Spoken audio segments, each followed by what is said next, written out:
शांति। होली हंस में एक बार फिर से आपका स्वागत है, स्वागत है, स्वागत है। आज हम सुनते हैं एक कहानी, एक माता की जो बहुत ही अनन्य भक्त थी राधे और कृष्ण की।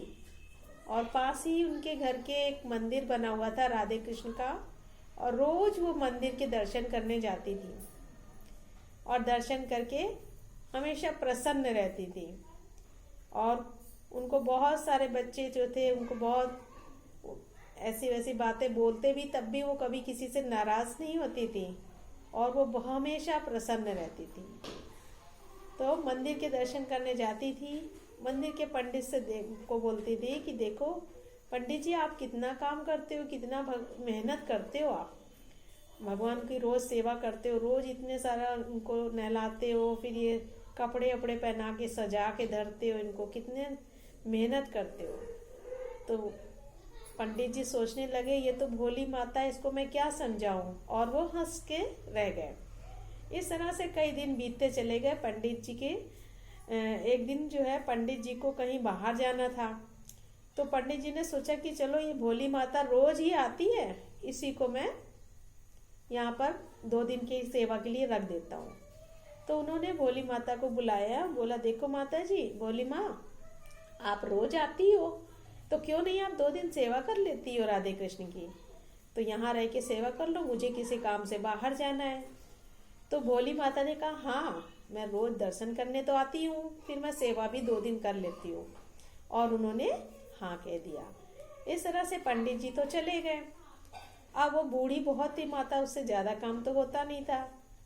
तो माता जी ने कहा, भोली माता ने कहा कि ठीक है मैं सेवा तो करूंगी, लेकिन मैं बहुत थक जाती हूँ, चलो ऐसा करो। वो भगवान को भगवान नहीं समझती थी, मूर्ति नहीं समझती थी, वो भगवान को मनुष्य समझती थी और उसी तरह से उनके साथ बातें करती थी। तो उन्होंने कहा कि ऐसा करो, कहा ना तुम जल्दी से नहा लो, मैं तुम्हारे लिए भोजन बना देती हूँ, नहा के कपड़े पहन के सज धज के बैठो। तो भगवान गए तुरंत और नहा लिया, और नहा धो के कपड़े पहन के बन संवर के बैठ गए। अब माता ने थाली परोसी भोजन की और कहा लो मैं तुम्हारे लिए भोजन बना लाई हूँ, अब इसको खा लो, अपने आप खा लो, मैं बहुत थक गई हूँ बना के, अब तुम इसको चुपचाप खा लो। तो भगवान ने बहुत प्यार से भोजन किया। और फिर क्या हुआ, फिर उसने कहा भोजन कर लिया ना, अब चलो चुपचाप सो जाओ, और सो गए भगवान। इसी तरह से 2 दिन तक सेवाएं चलती रही।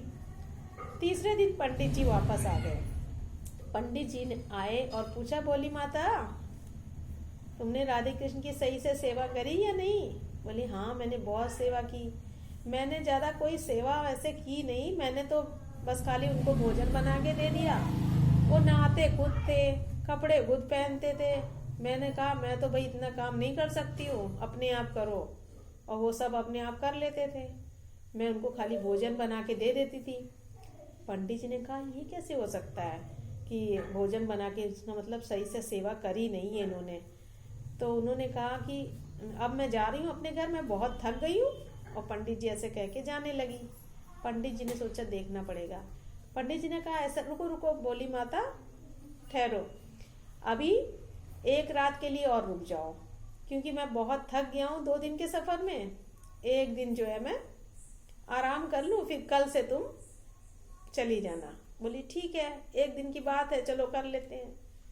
फिर वही सुबह उठी, बोली कान्हा चलो उठो, नहा लो जल्दी से, और कपड़े पहन के सज धज के बैठो। और उन्होंने जैसे ही माता ने कहा, भोली माता ने, कन्हैया निकले और नहाने लगे। और जैसे ही भगवान को देखा, छुप कर देख रहे थे वो पंडित जी, वो तो बिल्कुल निस्तब्ध हो गए। उन्होंने देखा अरे कृष्ण भगवान आ गए हैं, और दर्शन हो गए। और जैसे ही उन्होंने, उनकी आंखों से आंसू टप टप गिरने लगे। तो कृष्ण ने जब देखा कि वो पंडित जी भी देख रहे, तो वो अंतर्ध्यान हो गए, और रोते हुए पंडित जी आए और भोली माता के चरणों में गिर पड़े। बोले भोली माता, आज तुम्हारे कारण मुझे कृष्ण के दर्शन हो गए, तुम्हारा प्यार कितना अटूट, कितना अटूट विश्वास है तुम्हारे को अपने कान्हा पर।